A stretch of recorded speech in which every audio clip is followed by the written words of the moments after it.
If we can call the TPO meeting to order, please. It's 10:30 and we'll get started. As we gather, I hope you all know that we have a new representative from the CTAC, Bill Harrison. Bill, we welcome you to the group. First bit of business will be public comment, and we'll ask Reed Greenmum to come forward, please.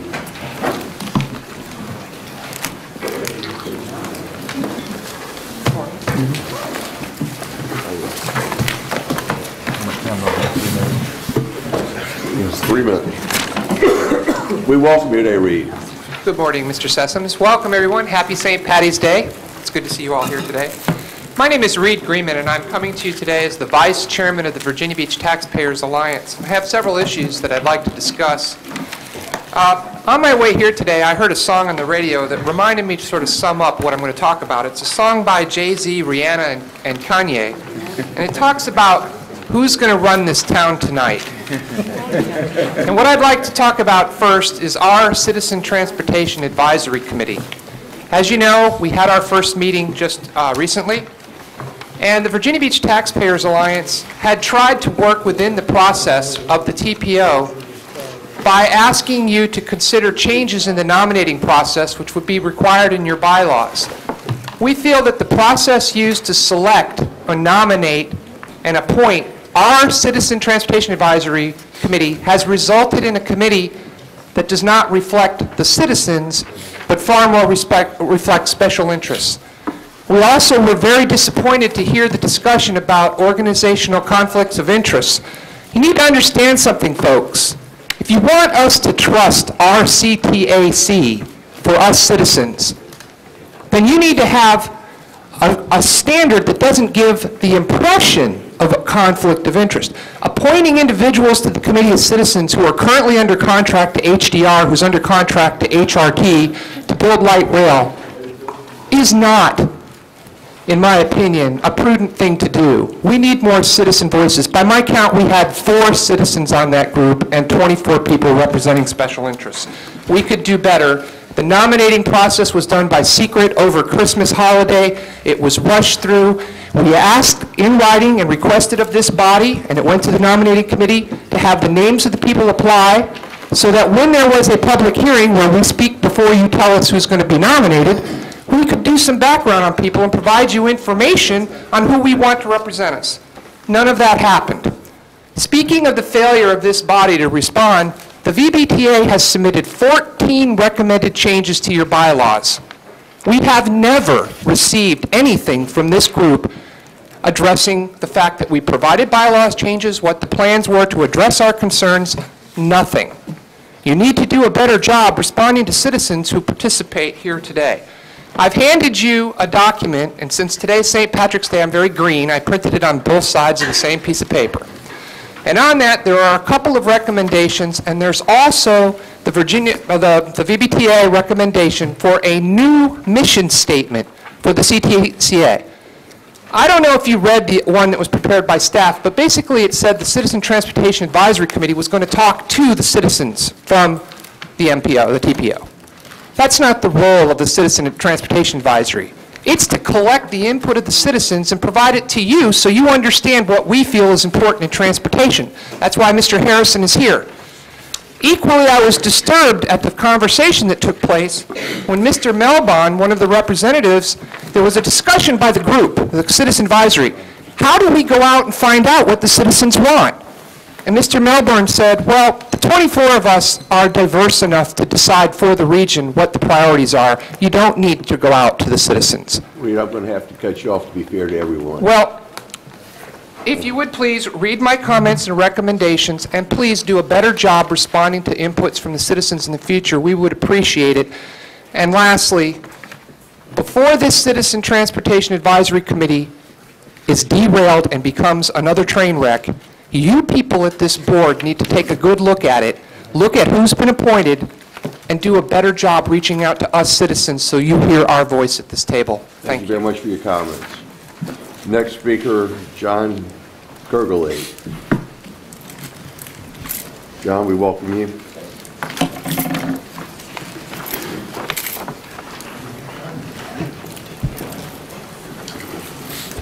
Good morning. My name's John Gergley. I live in Newport News. I also attended the first meeting of the Citizens Advisory Committee, and a lot of what I'm going to say is I won't have to say because Mr. Greenham said most of it.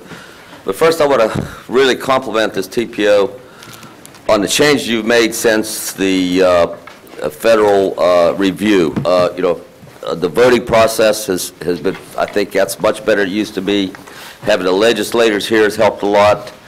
Mr. Farmer's breath of fresh air. He bent over backwards the other day to allay some concerns I had. I really appreciate that. But at the original plans, when they were doing the bylaws, talked about the Citizens Advisory Committee was supposed to be all citizens, and the original thought was no special interest. And then that changed. They brought some special interest on board. The original thought was special interests already have vehicles to get stuff to you. But then the nominating committee came up with 17 citizens in their list out of 25 special interests, which probably wasn't too bad. But sitting in here, when these people went through their resumes, their personal resumes,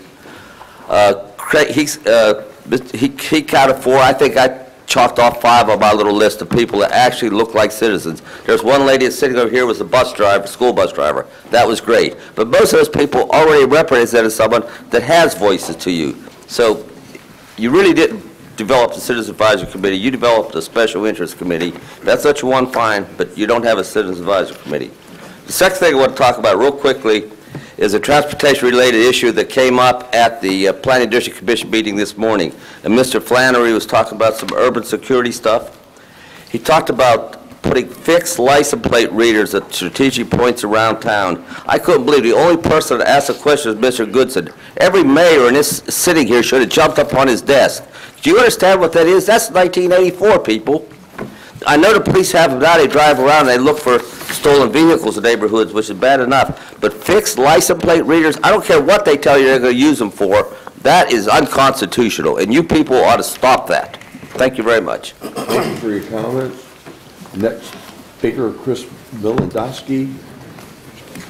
We welcome you, Chris.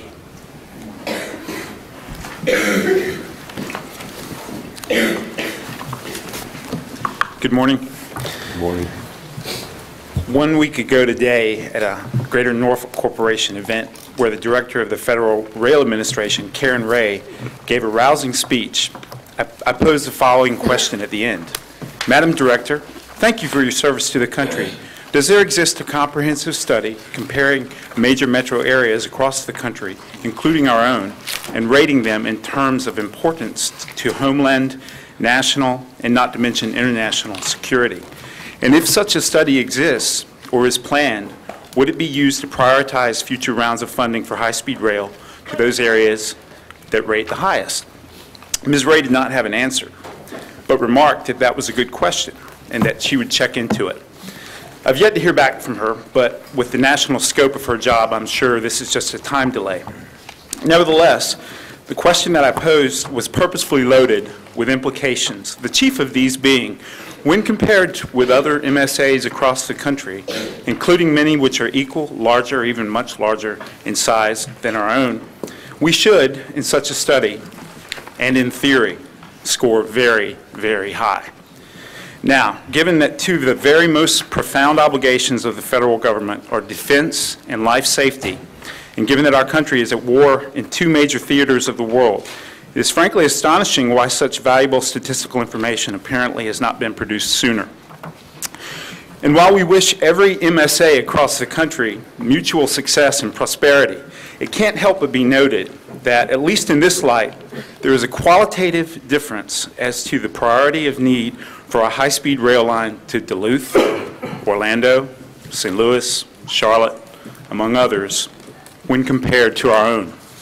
The broader implication of my question, while directed at high-speed and passenger rail, is that this same argument can be easily applied to our other dire transportation needs. Furthermore, I would submit that if such a national study exists or is planned, that the HRTPO might help jumpstart or accentuate, as the case may be, such a study by conducting a study of its own. Even if we have to pay for it ourselves, Such a study will yield many dividends many times over in showing scientifically, once and for all, to the feds, but also to Richmond, that Hampton Roads not only deserves its fair share, rather, in the interest of national and international security, it deserves quite a bit more. I've said it before, but this seemingly new mode of thinking for all of us needs to be shouted from the housetops. What happens or doesn't happen here on the beautiful Virginia coast affects the entire free world. Thank you. Thank you very much for your comments. Folks, as you know, the agenda has been set, and I'd ask now for a motion for the consent agenda, if anyone does not object. I have a motion. Do I have a second? Second. Is there any discussion? All in favor, please say aye. Aye. Any opposition? Mr. Chairman, did we get the second, Kelly? Who was the second? Oh, Doug. And Mayor Ward was the motion. No. I'm sorry. Mayor Zeiler's. Next, we'll go to the HRTPO board training. Dwight. As you know, we've been trying to get TPO training worked out with Federal Highway Administration on behalf of US DOT. I thought I was going to have Ivan here at the retreat last minute. He had a conflict. I think he has a conflict again today. What we've ascertained from my discussions with Ivan is his team can accommodate us for a noon hour lunch training session on June 16th. We thought they had a slot available in August. They say that's not possible now, so I moved it forward, and they said they could make June 16th. I try to coincide that with your board meeting. We're going to be talking about a number of things here, from program management and agreements, primary planning and programming products, coordination with the state, air quality conformity, and self-certification. Again, try to squeeze in a 1 hour, and we'll try to do this with some regularity. So, Mr. Chairman, we're asking for approval to go forward with that date for training for the TPO board. Do I have a motion? Question, Chairman. Questions? An hour is, and I understand why you're doing it, it's quick. And so my only request would be give us some material ahead of time. Yes. So we can see that. We will. And they'll bring, it's my understanding, they'll bring team members in, so it'll not be a self-taught program, but professionals coming in, and hopefully, I'm going to say an hour, it might be an hour and a quarter or something of that nature. Mr. Hayes? Yeah, question, is it okay that our staff attend? Absolutely. Or alternates? Absolutely. But we would like to encourage, if at all possible, have the board members here, because this is board level training. Not in lieu of, but Oh, in okay. addition to. Yeah, that'll be fine, Mr. Chairman. Any other questions? Motion in a second. So moved. Second. Second. Any discussion? All in favor, please say aye. Aye.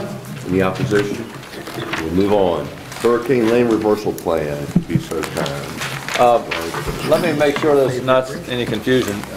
Mr. Blue, he can come on up to the podium. We're going to have, oh, I'm sorry. Have I got this backwards? I do. I flipped the page here. I'm sorry. We have first Stephanie. Get ahead of the chairman. I know. I can't get ahead of the chairman. Stephanie Hanshaw, I've known him for a long time. He's the traffic operations manager at what I remember as the Smart Traffic Center. He's been doing this for a long time. There's not too many VDOT employees out there. But Stephanie has also been a key player in hurricane evacuation, or as VDOT calls it, traffic management. What he's about to tell you today are some changes to the plans, which I think are good changes. They have been reevaluating the situation. Vulnerability has changed. So at the last technical committee meeting, we asked Stephanie, is it all possible you could come here on short notice and do this, and he's agreed to do that. Well, we certainly do welcome you. Thank you. Thank you, Mr. Chairman. Thank you, Dwight. Again, my name is Stephanie Hanshaw. I'm the Regional Traffic Operations Manager for the Department of Transportation.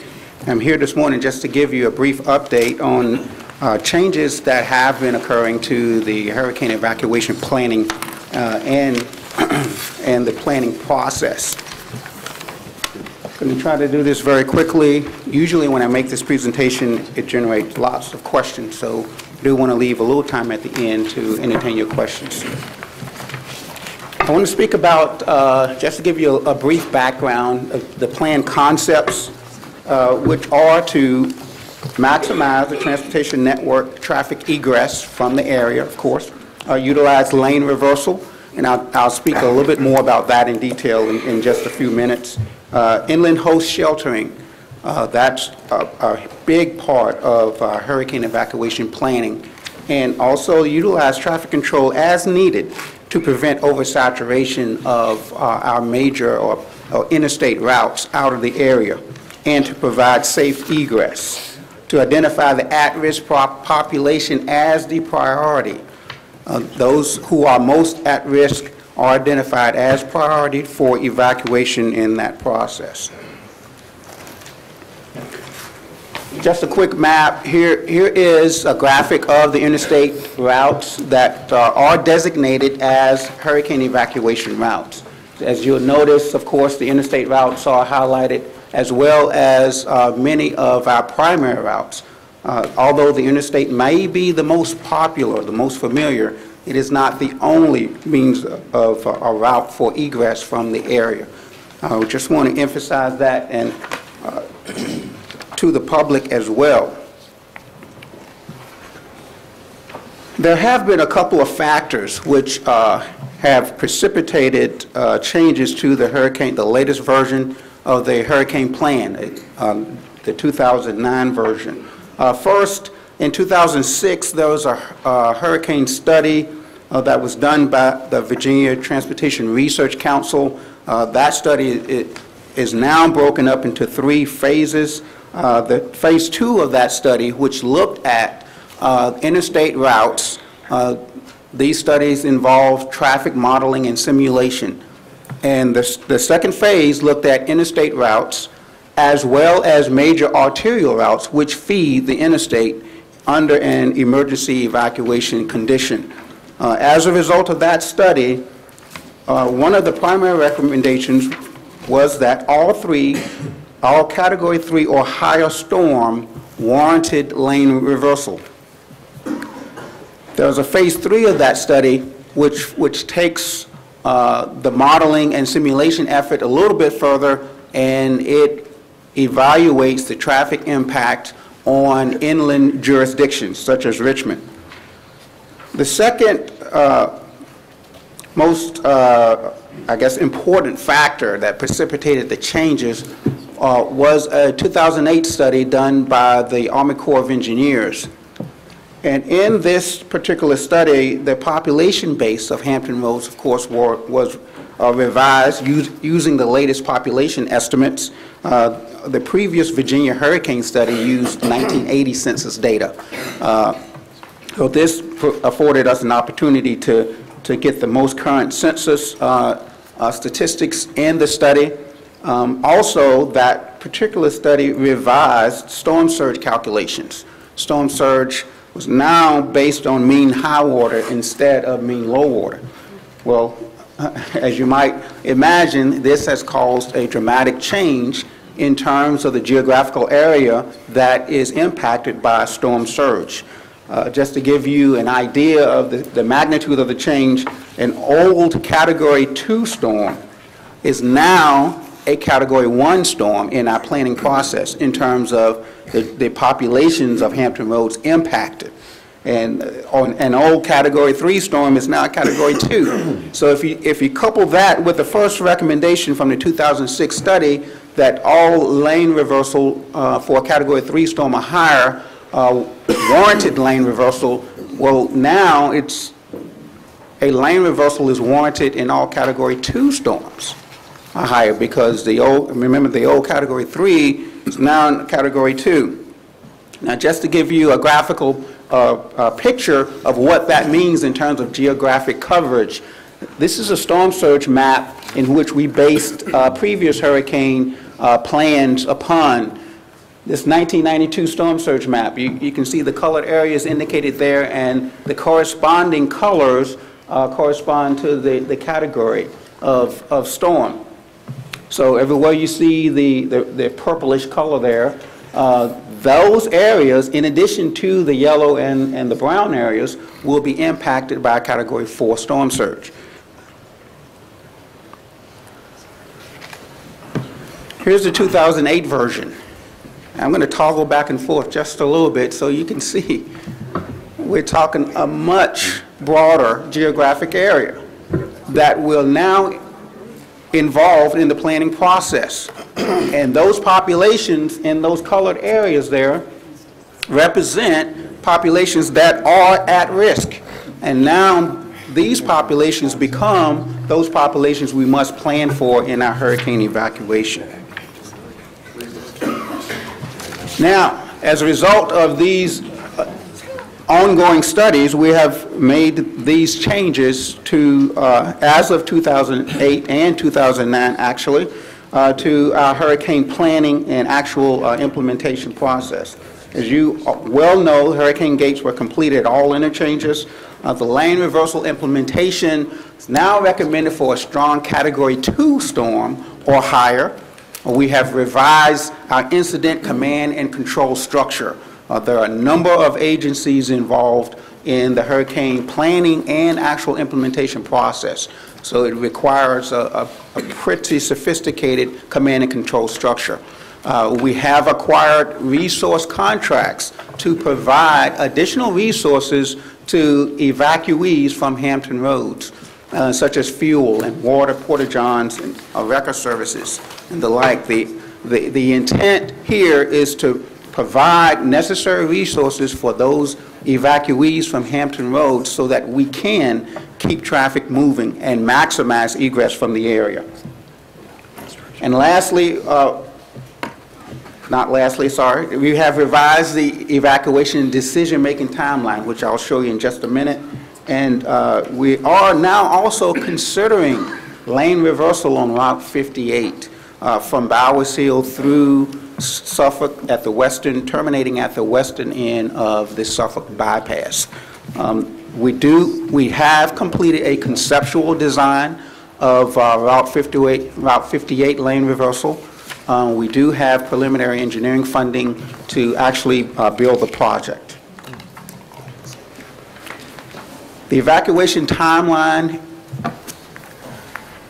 it has been stretched a little from previous versions.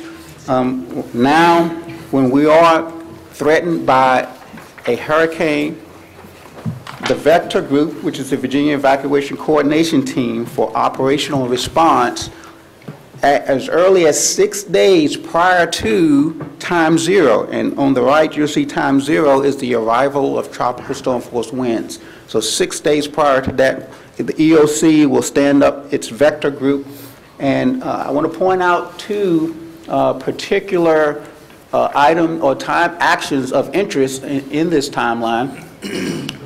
One occurs at the 72-hour time mark. There will be a governor's briefing consisting of the Vector Group and the EOC staff, which will brief the governor on the current condition, the track, of course, intensity, and the probability and likelihood of that storm impacting the coast. The next is 48-hour mark.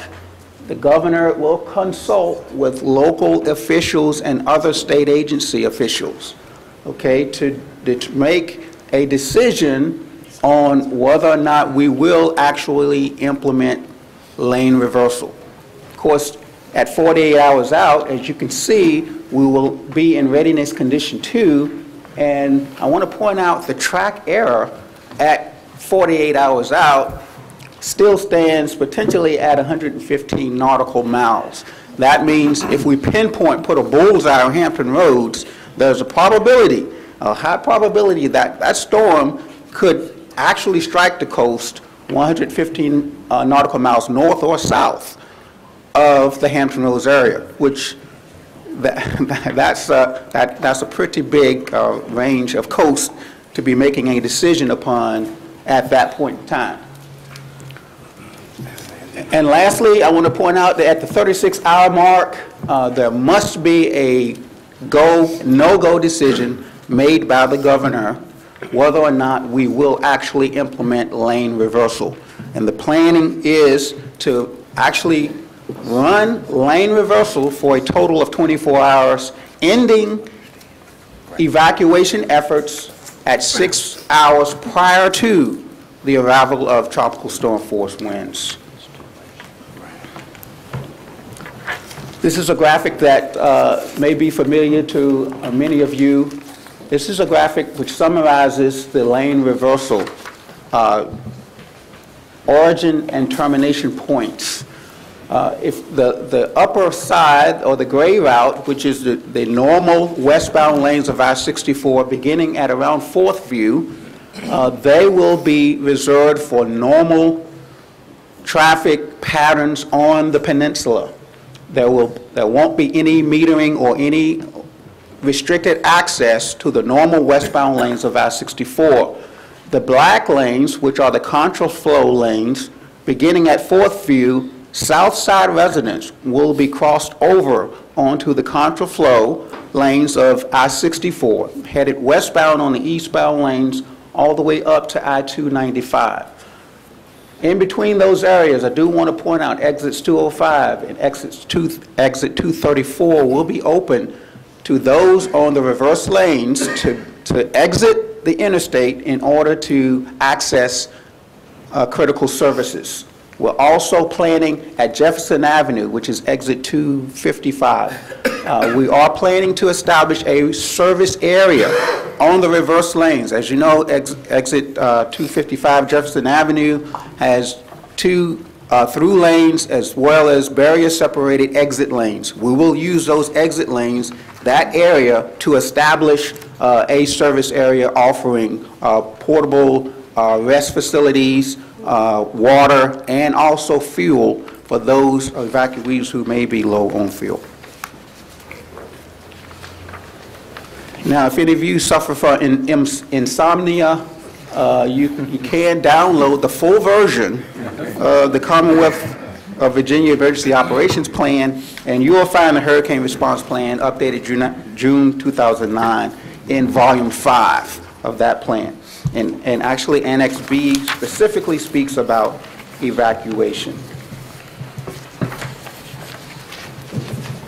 I know that's very brief, but I will be happy to entertain Any questions? First, I just got a simple question. What is the speed of tropical force winds? 40. Tropical storm force winds? Yes. I believe they are sustained The 45, 49. 45 mile per hour winds. 49, somewhere. All right, then 45 miles per hour. the second question is, what is the, at what point do we, when is the policy to close the Hampton Roads Bridge Tunnel? About 45 mile per hour sustained. Then I think that one of the things that should be emphasized is... We couldn't hear that over here. You asked the question. Was Dennis it is answered? Yeah, the question is, what time do we essentially close the tunnels? And it's about 45 It's about miles an hour sustained wind. Sustained, yes. So therefore, our folks go into a refuge location so they can respond. So this, I think That's where correct. Delegate Oder's heading is, citizens really need to be evacuating when the sun is shining if they're in a bad area. Well, what I'm trying to say is, you know, I mean, if I don't know when tropical force winds are, now, of course, there'll be a lot of information that'll be out. We talk about that, but the zero number up there that says this is the point at which we think the storm's going to be here. That ought to also, and somehow it ought to say, and this is when we close the Hampton Roads Bridge Tunnel, so that people understand there is a gate which shuts at on that zero timeline, and I think that needs to be emphasized to our citizens if that is the point at which the tunnel will be closed. If you look at this timeline, again, point 0 is the arrival of tropical storm force winds. Evacuation will be terminated 6 hours prior to that point. Well, Phil, did you still have a question? Yes, Mr. Chairman. Stephanie, I mean, you've been doing this for a long time and do just a great job. I'm just trying to remember a little bit of my traffic engineering here. If we're going to operate lane reversal for 24 hours, based on the carrying capacity per lane at a presumed rate of speed, how many people get through the tunnel in how many automobiles, how many vehicles get through the tunnel in 24 hours? Well, for the planning purposes, the critical area is going to be the crossover at Fourth View. That's going to be the limiting factor, actually, not the tube itself, not the Hampton Roads Bridge Tunnel itself. So we are planning, if I remember correctly, for a level, a capacity of about 1,200 vehicles per hour per lane. Okay? 1,200. 1,200 vehicles per hour per lane. Now, we also go back to the evacuation graphic of the hurricane evacuation route graphic. Route 58 is also a critical link for us, and Bowers Hill will become the second most critical point for evacuating Hampton Roads residents out of the area. So you actually have the Hampton Roads Bridge Tunnel going up through the peninsula, also have I-64, which leads to Bowers Hill to 58. That's why we're also looking at reversing Route 58 to increase the capacity of vehicles moving through the Bowers Hill area. So to answer your question more succinctly, we are planning for, through the tube, about 1,200 vehicles per hour per lane. 4,800 per hour per lane. 48 is not much. It's not much. Is not much. Mr. Chairman. Yeah, really just a continuation of that thought, and certainly we appreciate Mr. Henshaw's report. I don't think there's a more serious issue for this region. I think for us, the big concern I have, and I understand maybe this is a worst case timeline, but if we haven't learned anything from, I guess, the Carmageddon incident, is that, I mean, we need longer than 48 hours to make the decision to get people out. And I think the only hope of grace for this area is to get people out as early as possible, and that's going to be a tough call for local officials to make, because it's going to be pretty outside. But if we wait until the weather changes, if you will, it's going to be way too late. So I'm just wondering that 48-hour piece, whether that could be pushed back some. Well, this is my ongoing war cry on this subject, and since I won't have many other opportunities, if you'll bear with me for a couple of minutes. One, I think you've made great progress. There are a lot of issues that have been out there for a long time that have been unaddressed, and I think that you've addressed some of them. But to me, there are a huge number of other issues. And I know that the great priority is to get the maximum number of people out as quickly as you can. But the governor doesn't make a decision about evacuation, mandatory evacuation, until 36 hours before the time that the event is expected to take place. And if you're only going to have the tunnels open until the speed of the winds gets to 45 miles an hour, and I thought the number was 40, not that there's much difference, we're not going to be able to evacuate the number of people in Hampton Roads that are going to be negatively impacted, not just by the tidal surges, but by the wind events and by the power events and the trees going over and that kind of thing.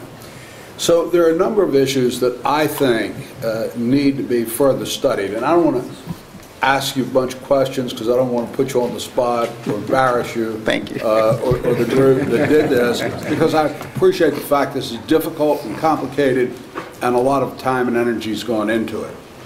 But my sense is that we here locally, having so much ride on this, ought to create a task force. It ought to be involving VDOT. It ought to involve some of our traffic engineers, our planners, our police, state police, National Guard. I think it ought to involve emergency management people, people that are going to have to operate in this environment, people that are going to have to deal with the practical issues, not just the modeling and simulation issues, but the real world issues. I've said before that some years ago we had a winter storm, and I-64 was blocked because trees had fallen into the interstate and you couldn't get past. If you had an event that was like Floyd and Isabel some years ago, Floyd was a major rain event and not much of a wind event. Isabel was a major rain event, not much of a wind event, but the ground was so soft from the rain of Floyd that we had huge outages with power and trees all over the place and all kinds of things falling down and impacting on mobility and people's ability to get out of harm's way. Those kind of things need to be addressed.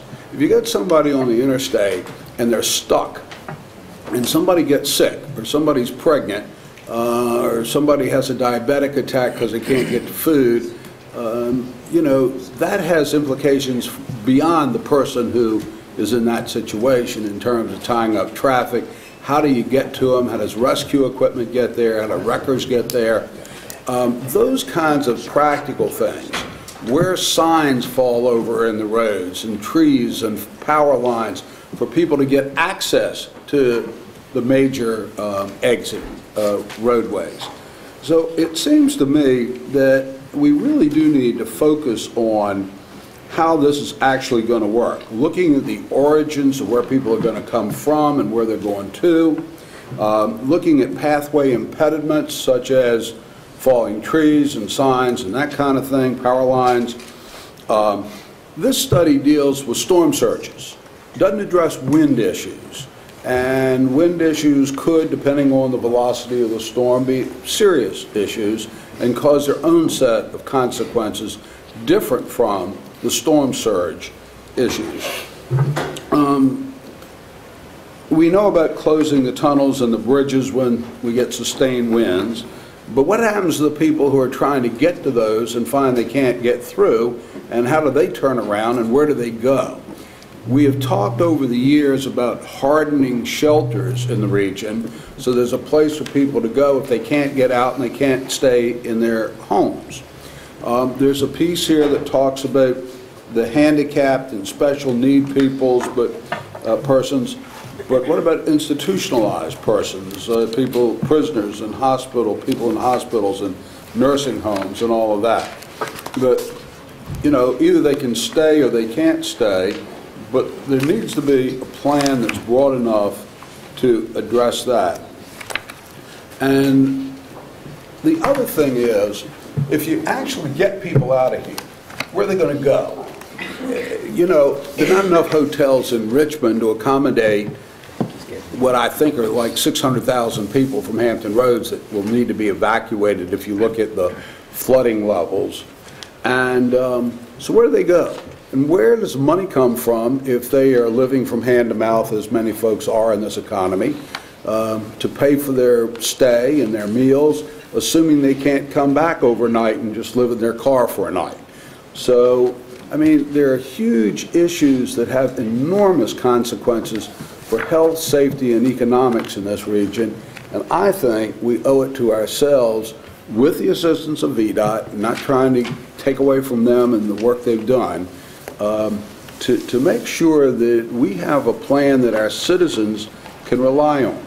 And if after all that work we conclude you really can't effectively evacuate the people that we have to, then what's the plan for accommodating them here in the region when they can't leave? And those are matters that I don't think we can hope works out. And I think that a lot more work needs to be done. I think we ought to take some responsibility ourselves for doing it. And I'm sorry it takes so long. That's right. Dwight, I would have the assumption that hopefully we've already done a lot of this. And I say that to you. I hope we've looked ahead. We have with this agency staff and some other staff have been very critical, as Mayor Frank has indicated.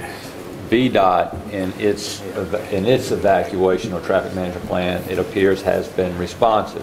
Now, Mr. Flannery, I can have him come back the next month or the following month and talk about catastrophic events from the emergency management side. We've done quite a bit of work on that. Hospitals, he briefly touched on prisoners, for instance. pet sheltering, special needs, the whole cadre of folks working on all of those. I won't say independent of this, but in my view, somewhat independent of the traffic manager thing. But that is ongoing, and a lot of plans are in place. If you ask me, are they all adequate? I'd say overall, probably not. I don't think that, and I don't think Stephanie would say, as we've been saying for years, you cannot evacuate everybody who either needs to evacuate or wants to evacuate. And they're going to shut down, and people, we're now into we've started a campaign a year or two ago about just sheltering in place, because that's really where you're going to end up once VDOT shuts these. I'll give you an observation that I saw years ago. I don't remember the hurricane, but the heck with, you know, us just making our decision to evacuate.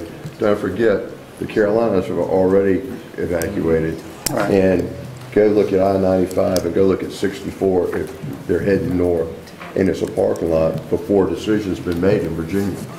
And I'm assuming that comes into play as you're doing this planning. That's correct. We do have a large amount of coordination with North Carolina on the Outer Banks evacuation. And we have, Virginia State Police have coordinated with North Carolina Highway Patrol and likewise on the emergency management side. So there is a large amount of coordination going on. Stephanie, we meet with those folks annually. We meet with them annually, yes. The meeting's coming up, so everybody knows we're at the Barco diversion and where they shut down, and don't let those people into the Hampton roads. That's correct.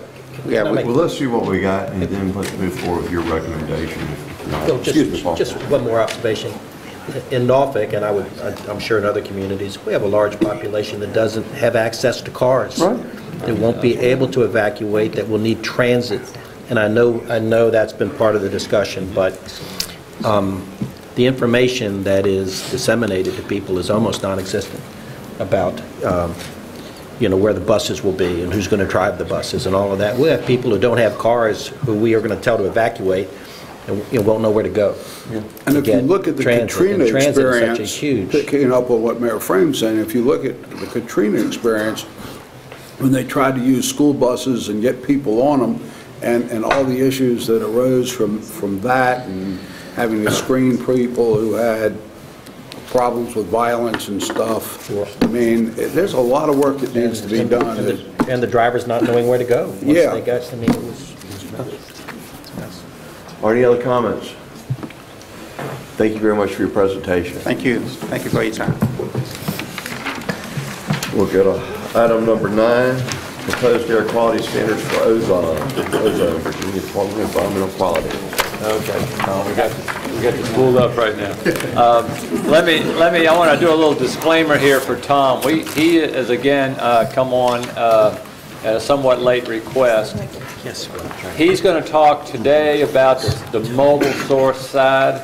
I've told Chairman Goodson for the PDC, we're going to bring Tom back, and Tom and I discussed this in April, maybe with more information to talk about the stationary side. So I know there may be a desire to go into the stationary side, but for today, if you will, we've got Tom here just to talk about this new standard and its implication on passing air quality conformity. We welcome you. Good morning, and thank you again for the opportunity to speak to you briefly. I am going to talk to you about a current reconsideration of the latest ozone standard for ground level ozone. This is a reconsideration that EPA is currently undergoing, and what possible impacts it may have on Hampton roads in terms of non-attainment designations and also additional control requirements. Oops, sorry, I'm getting ahead of myself already. Just briefly, what I'm going to go over briefly with you is, you know, where we've been in terms of ozone standards, where we're going, EPA's current reconsideration, current air quality in Hampton roads, and how that may impact future designations, and also possible impacts of non-attainment on Hampton roads. To know where we're going, we need to know where we've been. Actually, since 1990, there's been a series of ozone standards that EPA has implemented. Starting in 1991, there was a standard set at 0.12 parts per million, averaged over 1 hour. We then went to a 8-hour ozone standard in 1997, set at 0.08 parts per million. And then most recently, we had a new standard set by EPA at 0.075 parts per million, and that's again averaged over 8 hours. The reason we have this progression of ozone standards is EPA, through the Clean Air Act, is required to review their standards every 5 years and make changes to them if it's appropriate based on health-based information, impacts information, or other more recent information. So these standards and a series of standards is a result of those periodic reviews by EPA. The good news of this slide is that since 1991, Hampton Roads has been designated non-attainment twice under the 91 standard and the 97 standard. In both cases, we've been able to bring the area back into compliance with the standard, so that we are currently in attainment for both those standards. And also the air quality data I'll show you in a minute, we're even in attainment currently for the 2008 standard. So that's the good news. The not so good news is that the reconsideration EPA is currently under, which was proposed back in January of this year, is looking at an even lower standard, set somewhere in the 0.06 to 0.07 parts per million range. They're also proposing a separate secondary standard that is there to protect the environment. I'll talk about that a little more in a minute. But so we have an even lower bar that we may have to be addressing in both Hampton Roads and other areas in Virginia shortly. The comment period on this reconsideration and proposal is open until March 22nd, and there are a number of folks, including I believe this group, considering making comments on the standard reconsideration. The reasons for the reconsideration are listed here. In 2008, EPA made a determination and set the standard at 0.075, which was contrary to their scientific advisory group. There's a scientific advisory group that assists them in deciding what is an appropriate level for the standard. And this group actually recommended a 0.06 to 0.07 range instead of the 0.075 standard that was eventually selected by EPA at that time. The current EPA has decided that that is not sufficiently protective of both human health and the environment. And it also has opened them up to a series of legal challenges related to this standard. So they have made the decision to make a change to the standard at this time to be more reflective of the current science in terms of protection of human health. The schedule for accomplishing this is that a final decision by EPA will be made in August of this year. We will then have 1 year to go through the designation process, and what that means is we go and look at all areas in the state, look at air quality data and other data, and determine what areas are in compliance and what areas are not in compliance of this new standard. After that, we will have 2 years to put together a state implementation plan, which in essence is an air quality improvement plan for any non-attainment area to bring it back into attainment and into compliance with the new standard. Attainment dates will be set at some point anywhere from 2014 to 2031, and it's all dependent on the severity of the air quality problem in a given area. So you get more time to attain the standard if you have a more severe problem. Just to refresh your memory, we have a ozone monitoring network in the Hampton Roads area. It consists of 3 monitors. They're listed here. The first one is in Newport News, and that's a temporary site. We just recently moved that. It was originally in Hampton Road, or in the city of Hampton, excuse me. Had to move it temporarily to Newport News. We are now going to move it back after this year to a site at NASA Langley. So hopefully that'll be a more permanent site.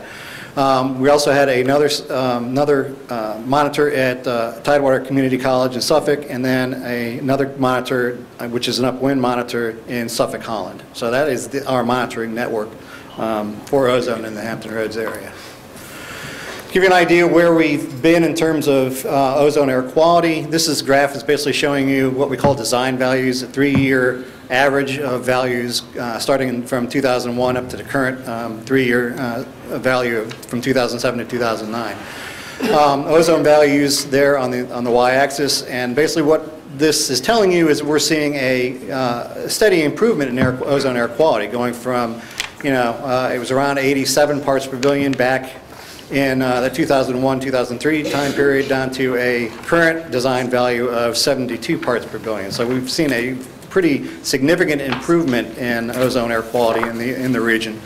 The blue line there is the 2008 standard set at 75. And as I said, we are now below that standard even with our current air quality for ozone. The problem is that proposed range, we're not quite there yet. We're a couple parts per billion above the proposed range of the reconsidered standard. So we have work to do as the designations come along in the next year.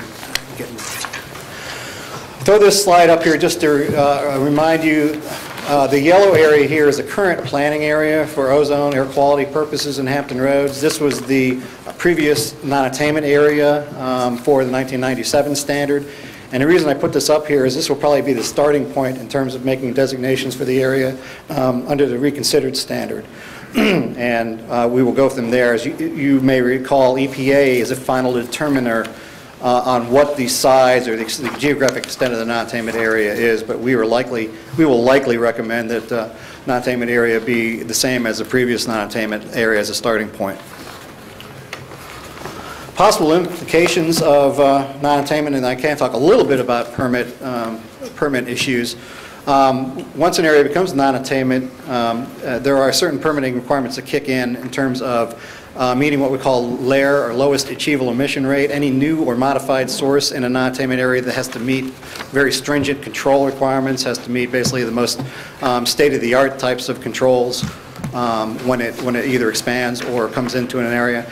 A bigger issue sometimes with new sources is they have to also provide emissions offsets, which in essence means if you have a source coming in that has 100 tons of ozone precursor emissions, they have to provide offsets or reductions at an equivalent amount, at least 100 tons or more, to offset those emissions from their new source.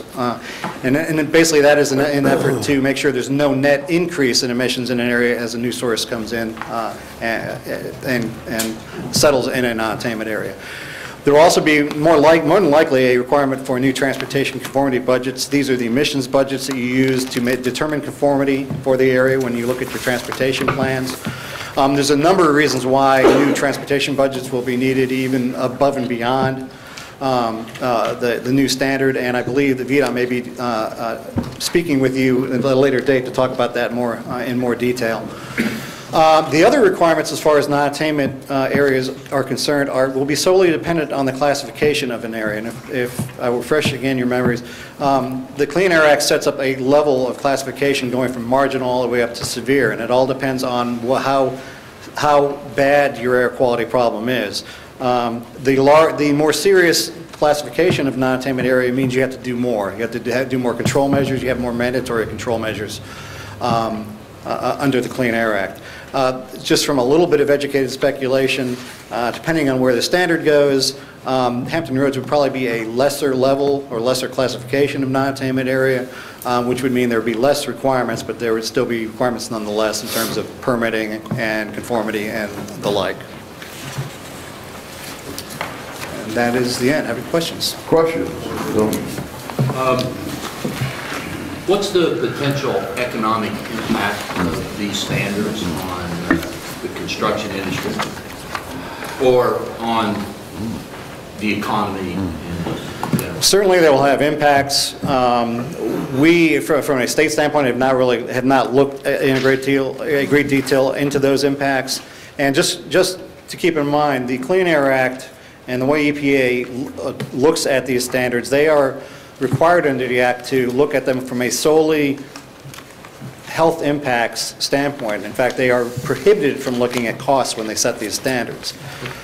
So it's really something they do not consider when they look. It's really looking at the science and how these ozone levels are impacting human health and the environment. Other questions? One follow-up. Please. Is someone required to look at the economic impact? EPA does look at those types of issues in their supporting documents. I'm not really prepared to cite what the costs are. I could look at that and provide some information that's available to the TPO staff. It's just a matter of going back and researching it. And this may be a follow-up to that question, but you had a bullet on that last slide about new transportation conformity budgets. Yes, sir. What kind of Is that an impact to local governments? Tell me a little bit about what that means. Well, annually, you all will do a conformity analysis, which means you look at your long-range transportation plan, you look at your TIP, and you basically have emissions budgets, so you have to stay below in doing those analysis, meaning you're in compliant or you're in conformity with the air quality goals of the area. And those budgets have been established. The budgets you're currently using were established under the 1997 ozone standard. And when we go to a new standard, it's most likely we'll have to update those emissions budgets. And they more than likely will be lower. Yeah, I know what you mean now. Okay. Any other questions? Mr. Chairman, I do. Yes, sir. While this gentleman may not be the right person to answer this question, I think we have in the area of people that can answer the question that Mr. Choquette asked about the economic impact. In Isle of Wight, with the Denver coal-fired power plant threatening to add about 10% of the area's emissions on top of what we already have, it makes digging ourselves out of non-attainment status maybe almost an impossible thing to do if that goes through. So I'm very concerned about the economic impact of that particular development, which is in Surrey, which you notice is just outside or not in our non-attainment zone. And I have a question of you, sir. What do we need to get Surrey if they're going to be a big polluter like that and that contributes to our regional loads? What do we have to do to get them included in the non-attainment zone? That is, as I mentioned earlier, we have a process that we go through in terms of making recommendations and EPA making final determinations on areas. That is the process, and that is the time that we would take people's comments on what the area should be, what the geographic extent of it should be, and we would certainly take consideration the comments of any group in making those recommendations to EPA. But again, I stress that it's EPA that makes that final decision, and it's usually based on either air quality data if you have a monitor, or it's based on related data such as emissions or population or other types of things that are related to ozone, ground level ozone air quality.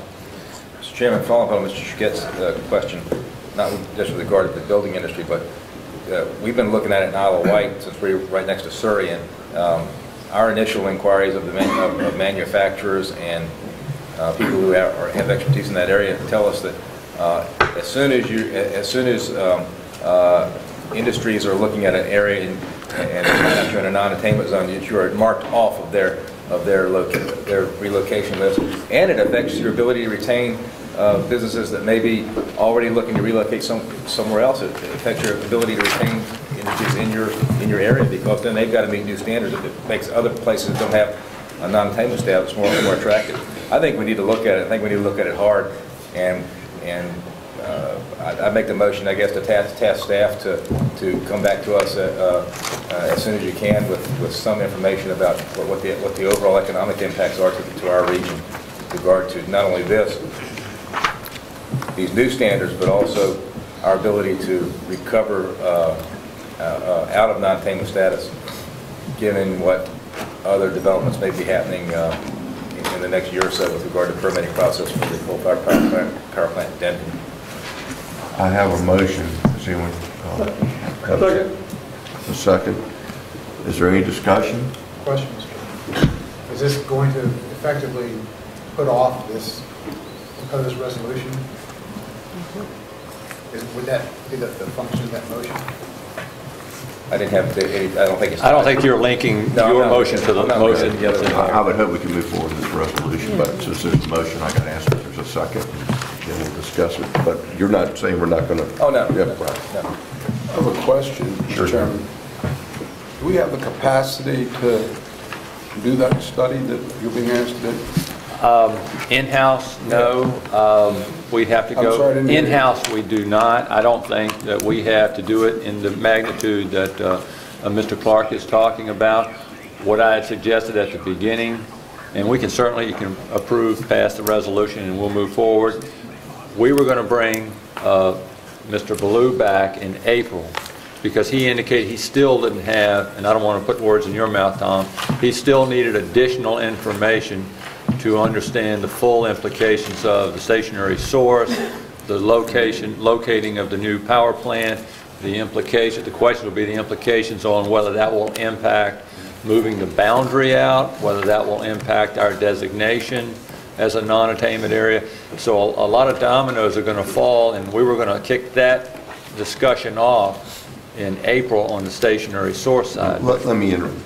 I'm supportive of what you want to do, but would you object maybe next month when we have that information to make that motion done? That makes more sense. Would you? If you'll make sure you remind me. Well, You're asking the right guy on that one. Mr. Chairman, I believe we're going to have an item on the HRPDC agenda regarding this. Okay, well, you're in agreement to withdraw your motion then? I'll be glad to withdraw. You okay to remove your second? Mr. Chairman, if we're going to consider this at a subsequent meeting, maybe between now and then, staff could give us some estimate of the cost of either doing it in-house or who we have to hire. And that's really all I was asking for, is for them to do an initial workup to see how we'd even approach that. Very good. I think the point's been made. We'll get the information needed. Any other discussion on the presentation? I do have just a couple more questions if I can. I'm sorry, Cliff, I'm sorry. Let me ask, the monitoring sites, how do you select the monitoring sites? There's a whole code of federal regulations that deals with how you site monitors. It is dependent on, the prevailing winds of an area, what type of local influences you would. I could rattle them off, but there's a lot of requirements you have to go through to get a monitoring network in place, and it has to be approved by EPA. Thank you. That's all I have, Chairman. That's right. On a lot of these studies that, with the regional groups, it seems like sometimes there's duplication with other groups in the region, and we're all benefiting from the same information. I was wondering, is this something that possibly we can ask to be studied by, say, one of the universities, like Old Dominion puts on a state of the region and regional impacts on certain things? Is this something that we can ask for them to do in their report? Hampton's Economic Development Alliance, that's an accumulation of all of our development, our economic development interest in the area. They may have something on it too. Well, Dwight, can you check into that? I'll talk with Darryl. Great thought. Any other questions before we have a motion for the resolution? Have a motion? Move to approve the resolution. Excuse me? Move to approve. Thank you, ma'am. Do I have a second? Second. Any discussion? Yes.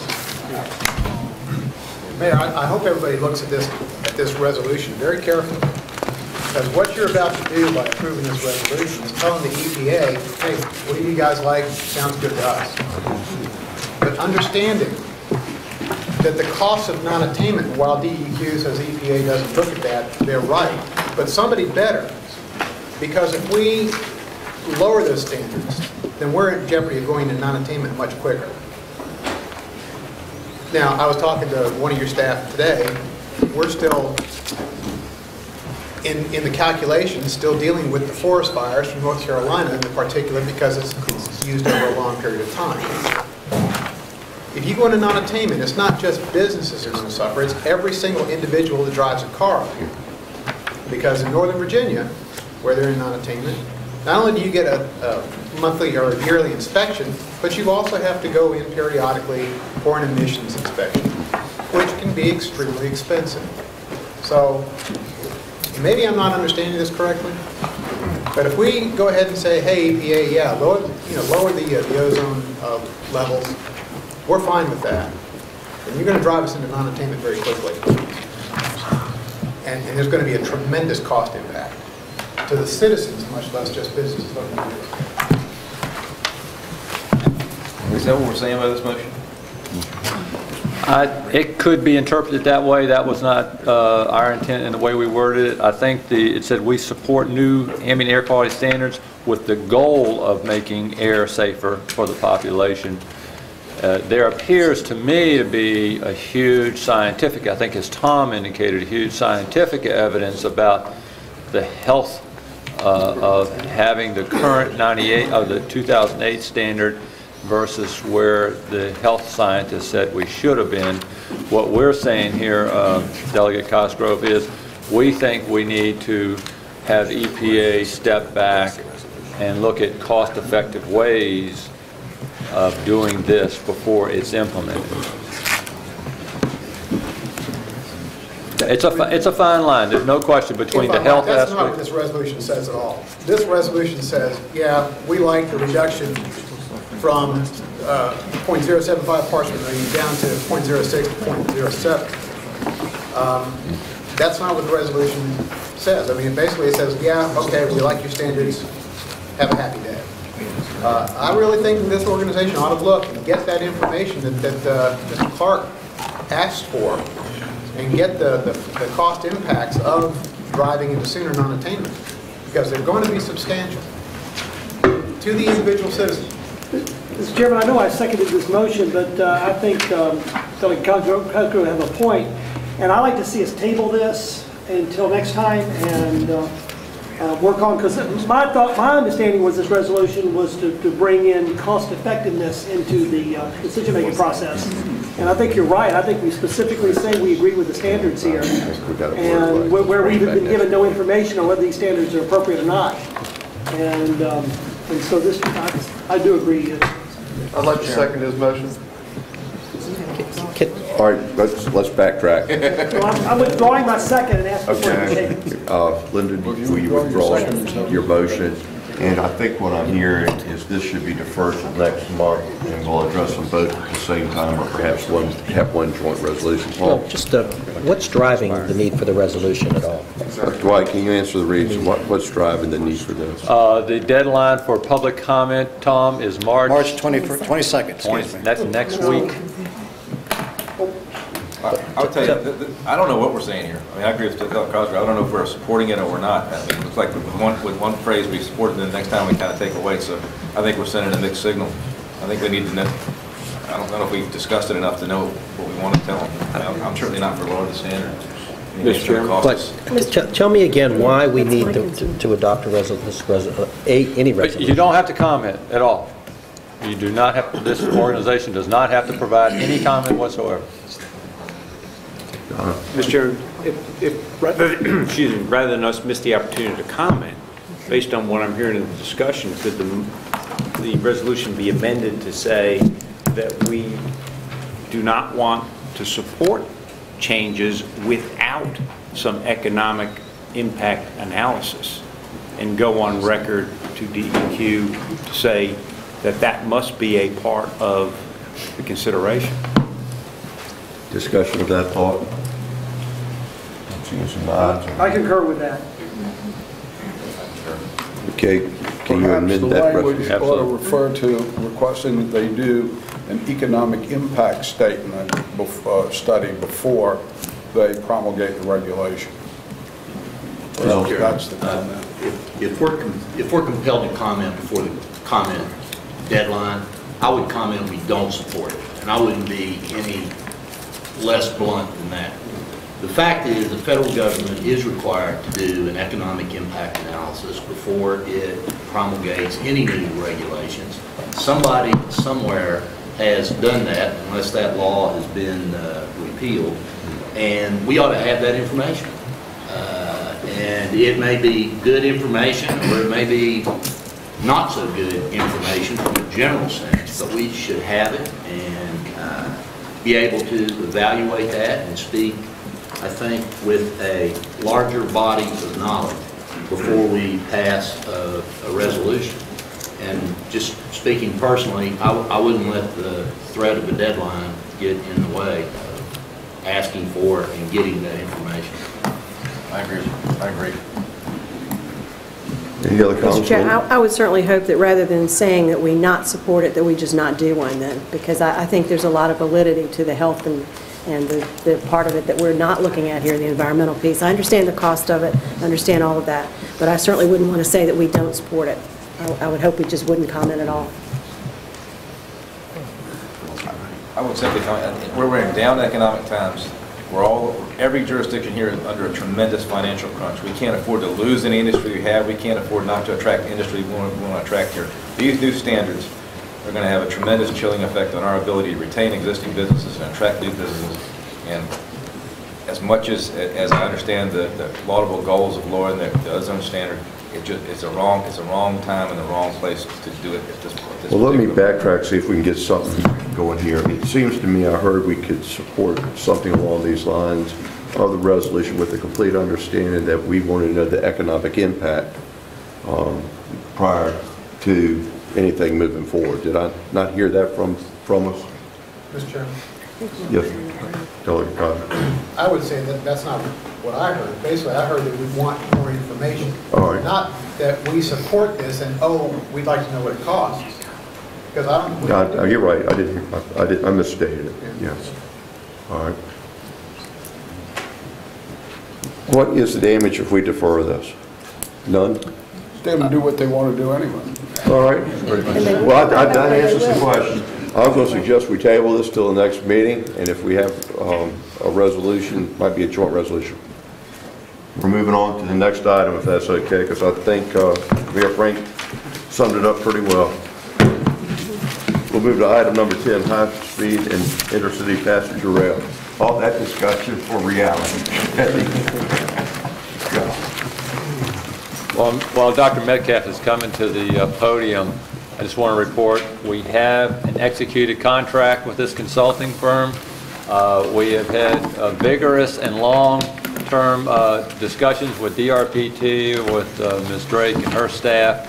They have reviewed the scope, we're in agreement, and these folks have been underway. We're going to give you monthly reports through July on the progress of these folks.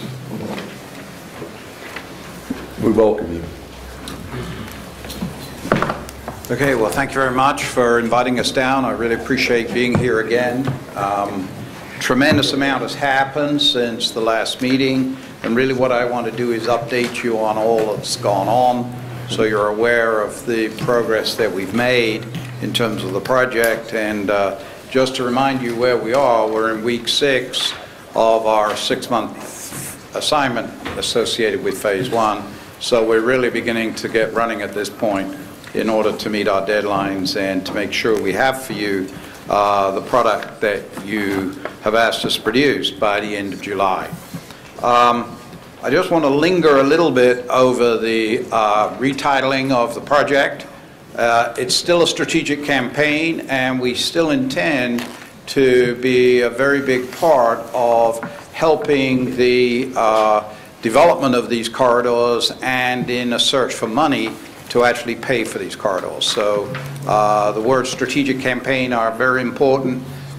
These are something that I know that HRTPO has emphasized from the start, because I think we're all aware of the need to make sure that we can implement this project and get things moving. The second words you see up there are vision plan. That's rather different from last time, and that reflects the work that's been done with DRPT in order to basically provide us if anything, an even bigger understanding of what the opportunity here is for high-speed rail on both the peninsula and the south side. So 2 key words there that I think are important for us and for us to keep in mind as we move forward. I'm also not hitting the right button, or if I am, I'm not pointing it in the right direction. Okay. For our vision plan, essentially a key factor is that we still have the study objective of looking at enhanced intercity passenger rail on the peninsula and looking at high-speed rail on the south side. Everybody recognizes that following the decisions that were made associated with the EIS, that in effect we needed to review very carefully the opportunity that's associated with the 2 corridors, and we need to evaluate what their potential is and to ensure that the development options that we come up with are the best that we can develop for each of the 2 corridors.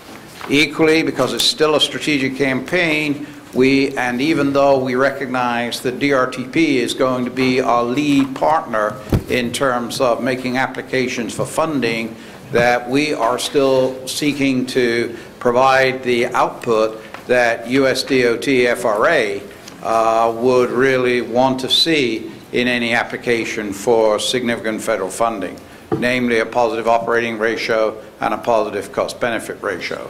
And those two objectives are still there as part of our analysis and a part of the program. So we're still working with very same objectives that we set ourselves day one, but what we have done is we basically developed a lot of the institutional framework that we had planned to develop as the project went along in order to get this whole project up and running.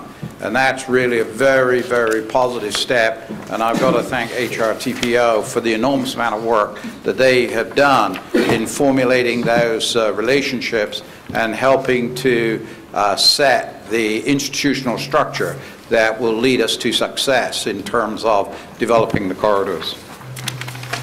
Wrong way.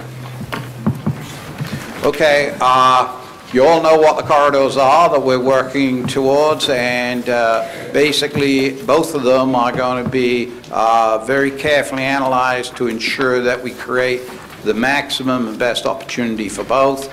And if anything, I think we've been given broader latitude under the vision plan to look more widely than perhaps we had originally envisaged. So, and you'll see as we go forward that in effect we're on the south side, we're looking at some options, or possibly looking at some options that are even larger than some of the ones that were originally considered in the DIS. DRPT themselves suggested we should look at very high speed on the south side, and we will certainly look at some options for the north side that may well bring it to a point where it has, got to a point where it can effectively be at not just higher speed, but maybe even verging onto high speed as we look at the market that is developing in the area. Because one thing we're clear about is that there could be some options here that have not been previously identified because the market have changed so much. There's so much change going on in the market, and we believe that that could be very helpful in terms of developing our case. Your gas is only at $2.65. I was paying up in Washington, they're paying $3, and the forecasts for the long term are for even higher gas prices going forward, and that, as part of our sensitivity analysis, could show us what will happen if in reality gas prices do in fact cross the $3 mark and we are looking at a $4 gas price. In terms of deliverables, I want to focus on 4 of the deliverables that are absolutely key in terms of the changes we've made. The first is the implementation plan, the actual vision plan itself, the issue of station development, and basically the interim step analysis, so you all understand what we have been asked to do in very specific terms in order to be able to help DRTP move forward with its own applications and its own development process for high-speed trains in the Norfolk to Washington corridor. In terms of the implementation plan, it had always been our intent that we would have implementation steps to the final solution, so that if we're proposing that we would build a corridor by 2015 or 2020, that we would lay out the steps that are associated with making that happen, whether that was to begin with 79, go to 90, maybe go to 110, and maybe, who knows, 150 miles an hour has been suggested for the south side. Then basically we're looking each step along the way, what the costs would be, what the operating subsidies and profits would be, so that we fully understand the cash flows associated with each of those options. So we're really going to be very crystal clear about what the capital and operating costs are, and part of this project will be to kind of look at, well, if we have these kind of situations, how are we going to deal with these cash flows? Who's going to pay? Where are we going to get the capital from? And do we really want to take an option if we see that it has significant losses or operating losses associated with it? We'll bring all that to you and make sure it's clear to you what are the impacts for each of the development programs that we develop. The vision plan itself is going to be a little broader than the business plan, and we at Thames have readily accepted that change in scope because we see that it basically could mean that we can develop the best case under the HRTPO resolution options, and we intend to ensure that we have looked and make sure there weren't any stones unturned for any particular corridor, and that we really have made sure we found the sweet spot for each corridor, and that we show not just how it works within a corridor, but how the corridors work together and how they develop over the period of time that we're looking at, which will be out to 2040. So we want to see the size of the opportunity, and we want to know what's got to be done to achieve it. And if we find that we're uncomfortable with any of those elements, what is our next plan B, and where do we go from there?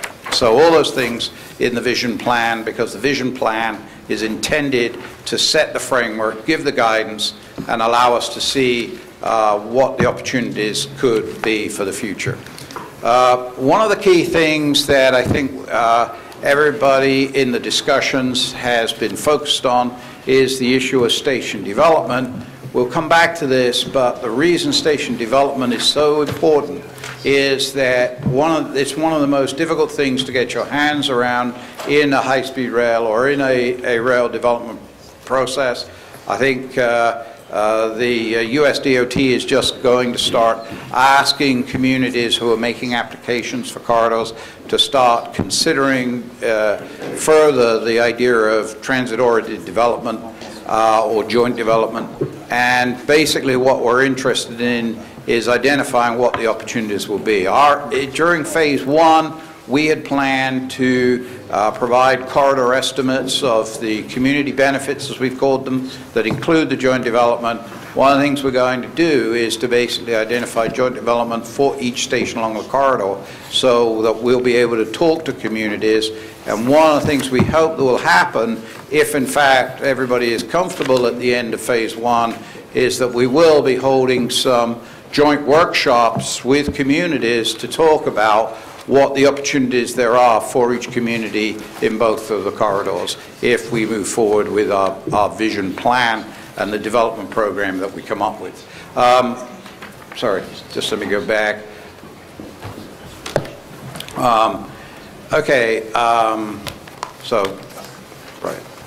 Okay, interim steps. Again, a strong emphasis is being asked to make sure the interim steps are well defined and that basically both HRTPO and also DRPT have a key involvement in evaluating the steps that we propose, because clearly if we're going to ask their blessing, their support, and their enthusiasm for our program, we need them to be comfortable with the kind of interim step process that we develop, and that we make it not only something that's a good plan, but something that's realistic as well.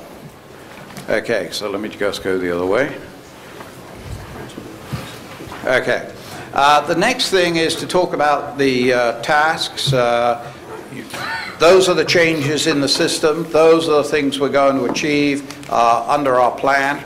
Let's just talk about the tasks now, the work that's going on. The first thing is that I would say in the last 6 weeks, we've really worked hard at the institutional structure. We've really worked out the relationships between everybody.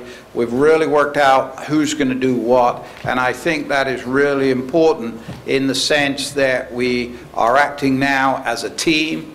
And as a team, we're going to move this project forward and basically ensure that everybody is on board with the results of the work and also the way it is implemented following the study.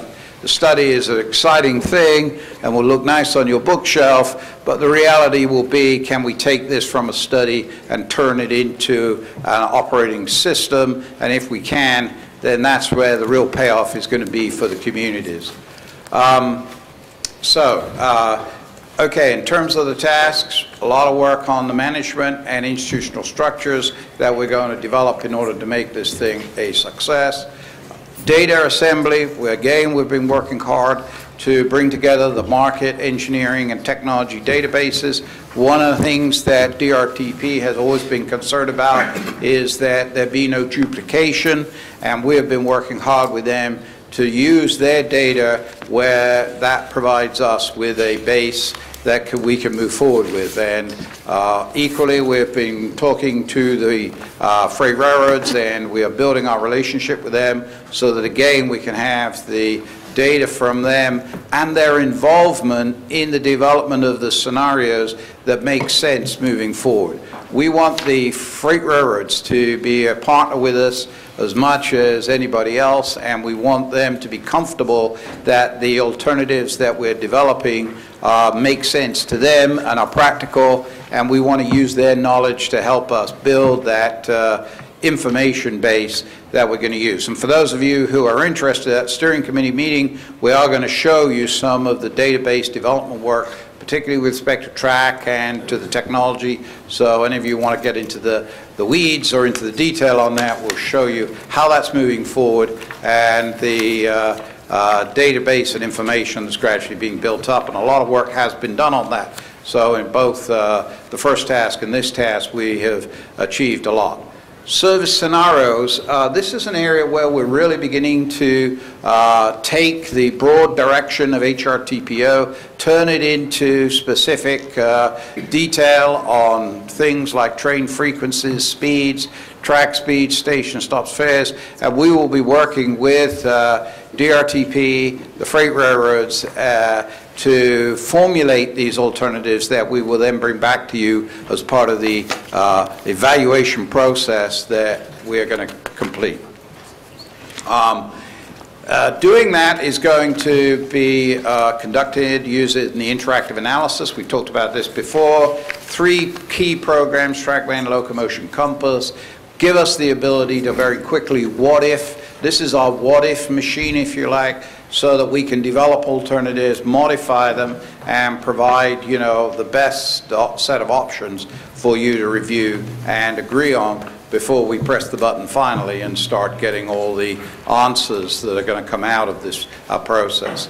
Ridership and revenue forecasts, I just want to mention again, working with DRTP to basically make sure that they are comfortable, that we're using the base data that they have already collected and developed, and that we're not duplicating anything, but we will be going ahead and producing forecasts between 2010 and 2040 for the new market conditions that now exist, the 2 things being the state of basically a third crossing, and the other issues associated with changes in the market, the demographics, and also issues on the transportation side like congestion and gas prices that will all have a very real impact on the overall level of ridership and revenues that we're going to generate from the forecasts that are made.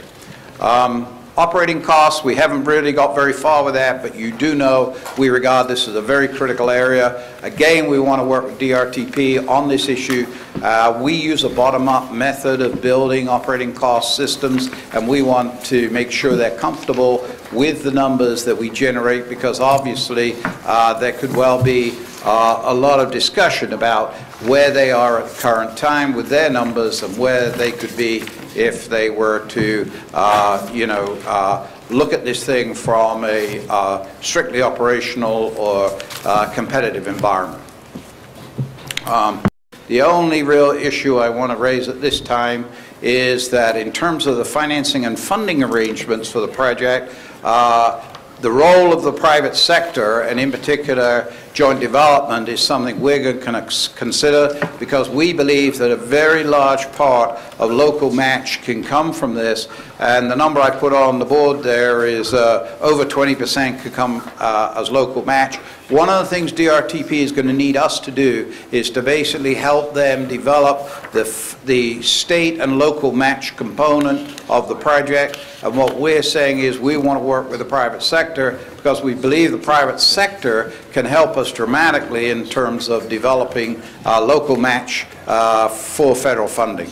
If we can get the percentages right, then we may well be able to help DRTP beyond anything they ever imagined, and I think that's why they are saying, you guys need to really come up and tell us what you can do through the joint development process if you go ahead with the kind of systems that you're talking about developing. Institutional framework, well, this was one of the later tasks. It's certainly come to the fore lately, and I think we're beginning to really get a handle on that. That's very good, and I think we've made great progress. Allocation of costs and revenues, that's something that will be further down the line, just understanding who pays what to whom and how big it's going to be, those kind of things, and our final implementation plan, which, you know, DRTP and the freight railroads are going to have to be our partners on, because they have a big stake in what's involved. And obviously, we want to make sure we're comfortable with them. I hope in the next couple of weeks, we're going to have direct discussions with the freight railroads and with DRTP on exactly the kinds of implementation strategies that they would like to see us follow, and how compatible it is with the ideas that we have about how the system should be developed. The vision plan, of course, will be a technical document with all the key things in it, plus an executive summary, of course.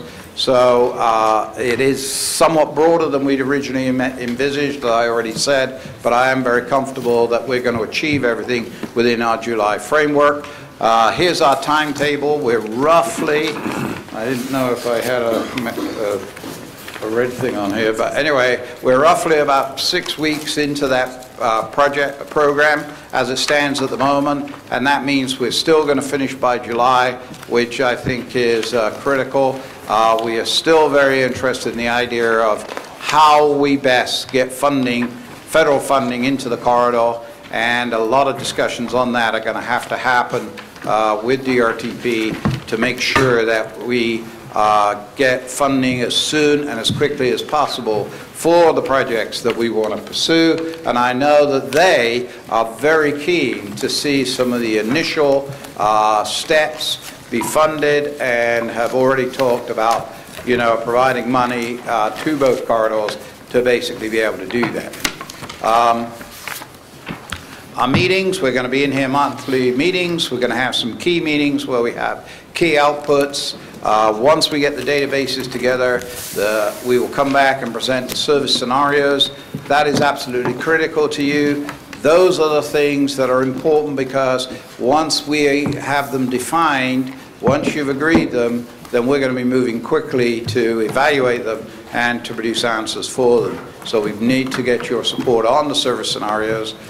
Once we get output, we will be coming back to you and presenting it. Again, I think at the end of month 5, we're really going to have a lot of data, a lot of information, and again, we're going to be looking for support for the final sets of options. And remember, they involve some big cash flows. We're going to need your advice and input in order to determine whether you're comfortable with everything that is coming from that process, or whether there are some modifications or so on that need to be made. And then finally, of course, our implementation and vision plan at the end of month 6. So with that, thank you, and I know I took a little longer than I should. Well, Dwight, thank you. We're winding towards the 12. We are at the 12 o'clock mark, but I think that we're all excited that you're working with the Department of Rail, and that this process has begun. Has begun. And we look forward to regular updates from you. Questions? Mr. Chairman, I'm still kind of unsure of exactly how the TPO is going to use this information, and how this information is going to find its way into the federal application process. You know, because I see things like studies about station development, and I think that's way in advance of any kind of application that's going into right now. And I'm just a little concerned that we're spending a lot of time doing research on things that really aren't getting us anywhere. And so I was hoping staff could respond to my question about what information are we getting from this study that can be used in the federal application, or are we going to get this information? I mean, because this commission is already on record in supporting a particular route. And so the information of this study isn't going to change that. No. So what are the deliverables that we're going to be able to use as part of this application? Originally, Mr. Goodson, the intent of this effort was to develop the vision plan. That was going to take it a step beyond where DRBT and the state were going. So I think it would be to your benefit to see at the ultimate vision, because remember we had the special meeting here in October where we had Amtrak here. Well, I had talked personally to Amtrak out of DC. Their Raleigh person came here along with Kevin Page, and they clearly said you needed to demonstrate, one, what your vision was. That's the ultimate high-speed rail that I think Alex is going to show us what the pros and the cons, the pluses and the minuses are. I think there'll be a lot of pluses, huge amounts of pluses. So we'll demonstrate the pluses of going to the ultimate vision. Now, in the interim discussions, we talked about the interim steps. I think Ms. Drake made it very clear they needed us to help them through these interim steps. Station development was at the top of her list. I think it's still absolutely at the top of her list. So I've assured her we would modify the scope and use our resources and these team members to help them and us through the station development in the interim steps. In addition, Alex is going to give us an economic and financial analysis at the vision level. So when you implement what we voted on October 30th, you will get a clear economic and financial picture of what happens when you go to that particular level of investment. He's going to also tell us at what level of service operations do you hit the sweet spot. I think sweet spot is Alex's message here. So he's going to tell us some things I think none of us have ever seen before. And will that be part of the application for the federal? On the question on the application, we are not the applicant. Right. The state will be the applicant. Right. What I'm hoping we'll do in this public arena here as I say this, and have to be very careful, I'm hoping that we can urge and gently push, but firmly push, the state to go where we want them to go. We could end up in a conflicting situation. I don't think so. But I think what we're really going to do is demonstrate with hard numbers this is where we're going to be. And then I think what that'll do is ultimately assist them in helping us get to where we want to be. Mr. Chairman. Yes. One of the things I'd like to add at this point is that the reason you have so many legislators on this side of the table is because we have a vested interest in having the state go where we want them to go. And I think that can probably be underscored by the fact that we don't miss meetings. We are here when we can to understand the process, because as we talk to the people of Richmond, we want to be sure, at least I can say for myself, when I'm talking to them, I want to be sure I'm talking with my mayor, and I represent parts of 3 cities, so I'm accountable to 3 mayors. And I want to be sure I'm saying the things that those 3 mayors want me to say about high-speed rail and about expediting the rail on the north side. Thank you very much for your comments, and we know you're up there working very hard for us, all of you, and we appreciate that. Any other questions or comments?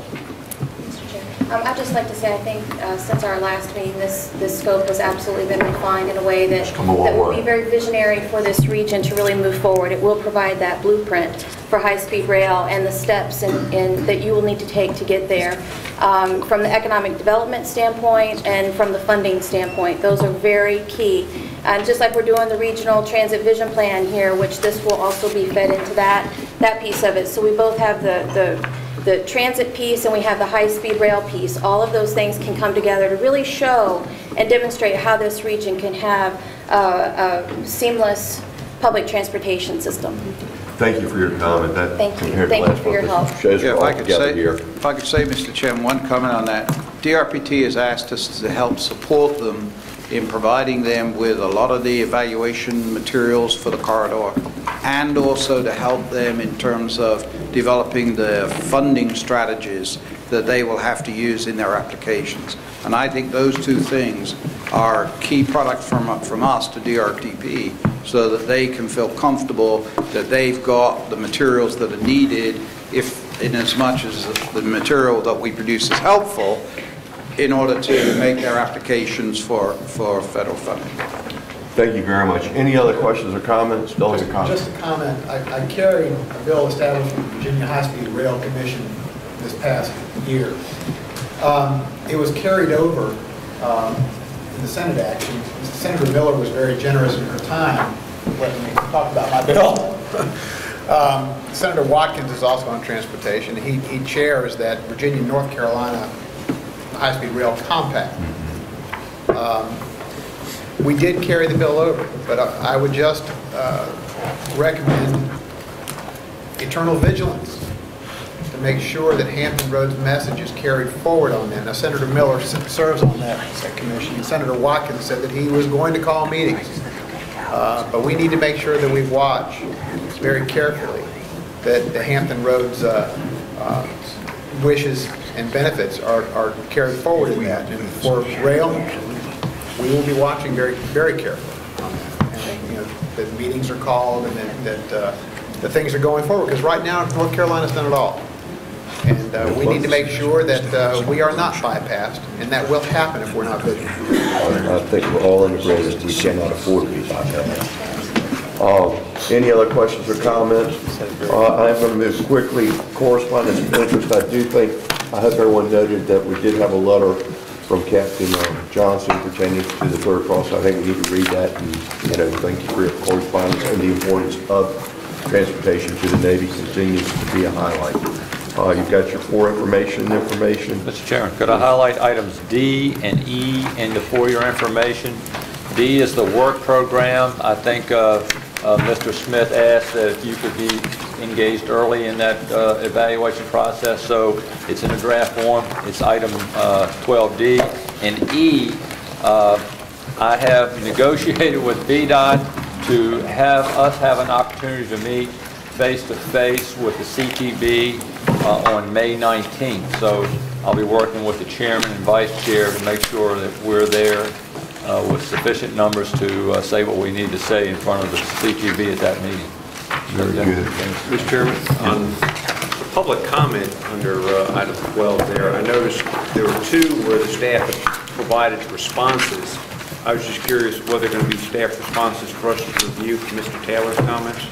Yes, in fact, we are incorporating a number of those changes as we speak, and we've received a couple more as of this morning that are at your seat, and we'll probably be incorporating those and responding to those as well.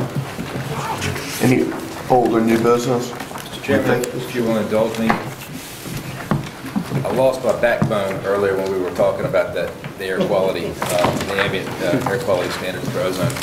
And this organization punted on that, and I understand that people don't listen to us a lot. If we let our decisions be governed by who listens to us, we wouldn't do half the things we do here. But I think we need to take a stand on this. I don't want to, if these air quality standards go through down the road and somebody looks back at what we did and we either supported it or we didn't, but the worst thing we do is be ambivalent about it, and I don't think we should do that.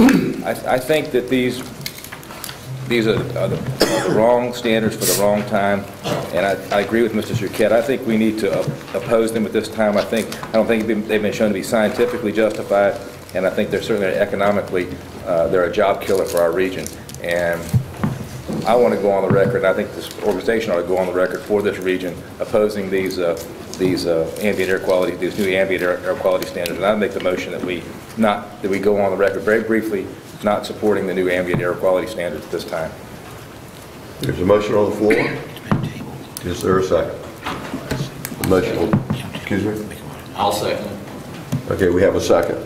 Is there any discussion? The only question I had was that this is a special, this would not be the normal schedule for them to reconsider this. They're reconsidering this under some special type of designation. Normally it's every 5 years, and is that right? I prefer to have Mr. Lewis. That's correct. So it would normally would not have been reviewed for another couple of years.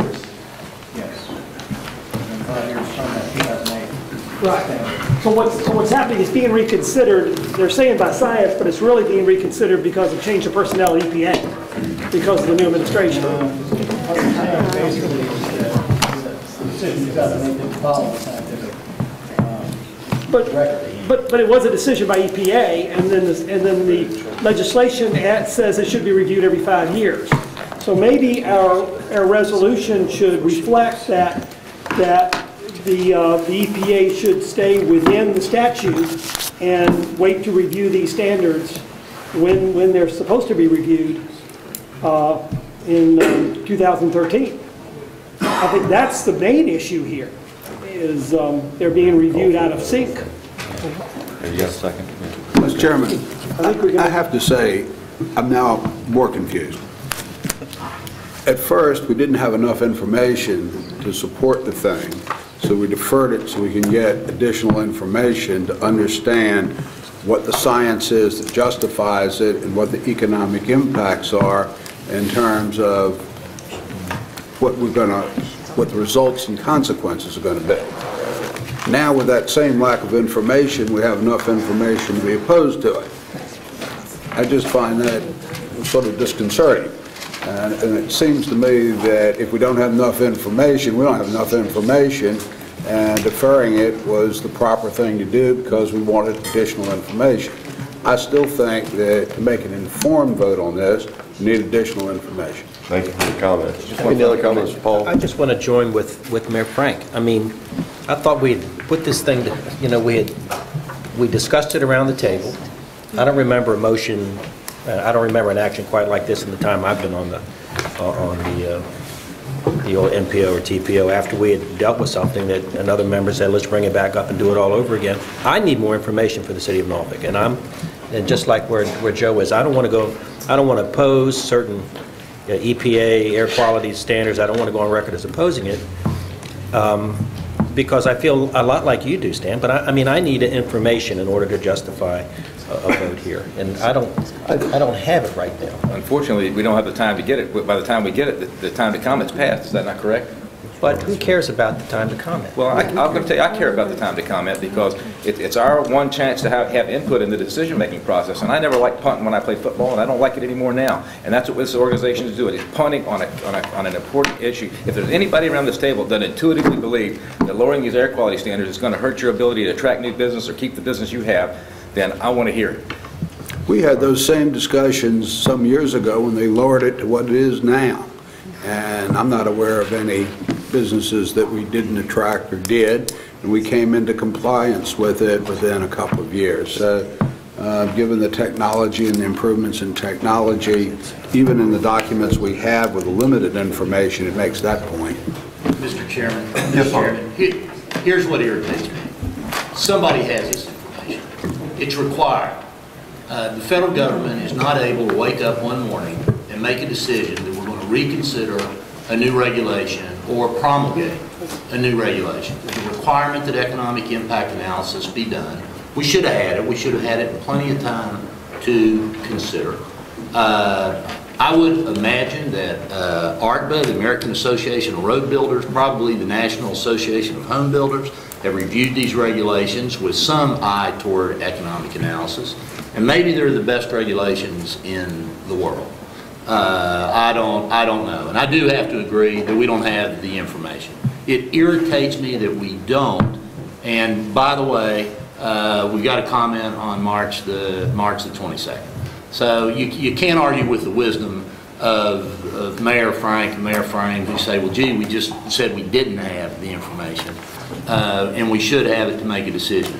My only point earlier, and the reason I seconded Mr. Clark's motion, was that if we feel compelled that we have to make a comment in the face of this deadline, my personal position would be to comment no. I don't like it.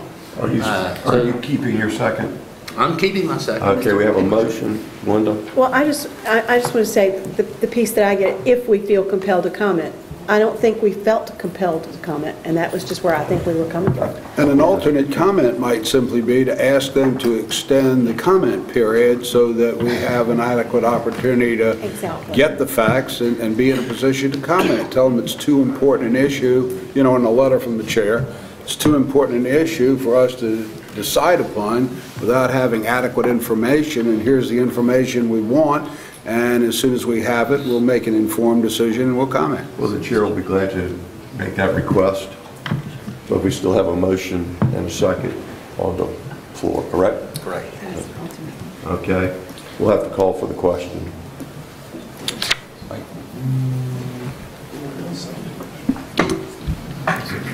Okay, Mr. Hayes? No. Mr. Riley? Mayor Ward? Mr. Clark? Yes. Mr. Goodson? Yes. Mayor Frank? No. Mr. Helsel? Mr. Smith? You Ms. Frame. I'm sorry, Mayor Frame? No. Mr. Helsel, Mr. Smith is not here. Mayor Johnson? No. Mayor Sessom? No. Mayor Zeiler? No. Mr. Shepherd? Senator Miller? No. Senator John Miller? No. Okay. Delegate Oder? Yes. Delegate Cosgrove? Yes. Mr. Chouquette? Yes. Mr. Siska? No. Mr. Hewer? Yes. Ms. Inman? Yes. Mr. Florin? Yes. Now let me hear how that calculates with that formula you have. You go to the bottom. You need to have, come back up, Mike, you need to be over 50% on a simple majority. We do not have that. So it's denied? Right now, it does not pass. All right. It does not meet the... Any other old or new business? We'll adjourn. Thank you very much.